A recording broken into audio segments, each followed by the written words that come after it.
शहर में सोमवार 12 अगस्त को बिनबा गेट परिसर में हुई गोलीबारी की घटना में शामिल 5 आरोपियों को पुलिस ने हिरासत में लिया है।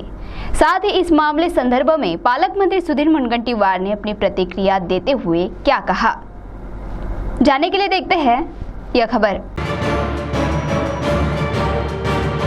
चंद्रपुर शहर में फिर एक बार गोलीबारी की घटना 12 अगस्त को शहर के बिनबा गेट परिसर में घटी। इस घटना से फिर शहर दहल गया, परिसर में हड़कंप मच गया था। इस घटना में शामिल 5 आरोपियों को पुलिस ने हिरासत में ले लिया है और उनके पास से हथियार भी जब्त किए हैं। इस कार्रवाई संदर्भ में और अधिक जानकारी जिला पोलीस अधीक्षक मोमक्का सुदर्शन ने दी। आज संध्याकाळी 4 वाजता मला माहीत मिळाला की गोळीबार घटना झालेला म्हणून जखमीला ज्यावेळी हॉस्पिटलला पोहोचले होता ते मरण पावलेलं आहे। त्याचं नाव हाजी आहे आणि आम्ही अर्धा तास नंतर आम्हाला माहिती भेटला की आरोपीचं लोकेशन वगैरे, तरी पण ते आधी सरेंडर झालेलं आहे। पूर्ण आतापर्यंत आमच्या ताब्यामध्ये 5 लोक आहे। 5 लोकांच्या विरुद्ध बरेच गुन्हा पण दाखल झालेला होता आणि त्यामध्ये मेन आरोपी आहे समीर शेख सरवर अलियास प्रमोद। येथे हाजी सोबत राहता होता। 2009 पासून ते सोबत राहता होता आणि ते पण बरेच गुन्ह्यामध्ये आरोपी पण होता आणि दोनोंच्या विरुद्ध मोकाचा कलम पण लावलेला होता 2016 मध्ये। या क्राईममध्ये पण ते दोघा जेलमध्ये होता, बट तरी पण मागचे 3 वर्षापासून त्यांचा काही पर्सनल खुन्नस पण आहे आणि त्यांचा झगडा भांडण चालू होता आणि आज विचारपूस केलेला आहे समीर शेखला। त्यांचा म्हणणं असं आहे की ते मला मारण्यासाठी प्रयत्न करतो असा काही नागपूरमध्ये त्यांना माहिती भेटलेला होता।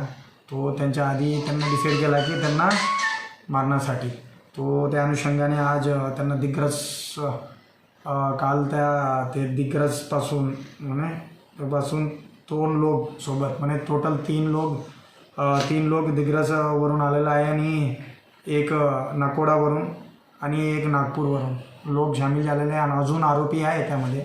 बट आतापर्यंत आम्ही 5 लोक नेम समीर शेख, प्रशांत राजेंद्र मलवेनी, निलेश, श्रीकांत आणि राजेश हे लोकांना आता ताब्यात घेतलेला आहे आणि त्यांच्यासोबत आम्ही 4 वेपन अवैधरित्या जो फायरआर्म आहे त्यांना पण जप्त केलेला आहे आणि चाकू पण जप्त केलेला आहे आणि जे पुढच्या कारवाई आता गुन्हा दाखल करून त्यांना अटक करून पुढचा तपास शुरू करणार आहे। Thank you.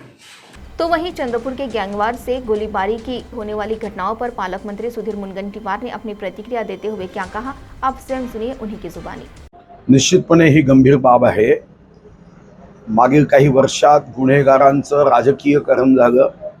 काही गुन्हेगारांना राजकीय संरक्षण देण्याचा प्रयत्न मागील काही वर्षात झाला होता आणि तो आता मोडून काढला पाहिजे, तोडून काढला पाहिजे।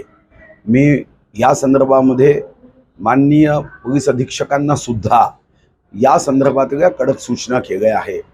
दुर्दैवाने या संदर्भात जे राजकीय नेत्यांचे फोन जातात तेही फोन प्रसिद्ध करण्याची सूचना केली आहे की गुंड आणि गुन्हेगारांना कुणीही पाठीशी घालता कामा नये। त्यातून मग एक वेळ अशी येईल की ही गुंडागर्दी जेव्हा फर्स्ट स्टेजमध्ये जाईल तेव्हा कोणीही मग हे थांबवू शकणार नाही आणि पोलिसांना सूचना करून त्यावर आता कडक कारवाई करण्याचे आदेश दिलेले आहेत। CTV के लिए प्रतिनिधि वैभव रुयारकर की रिपोर्ट।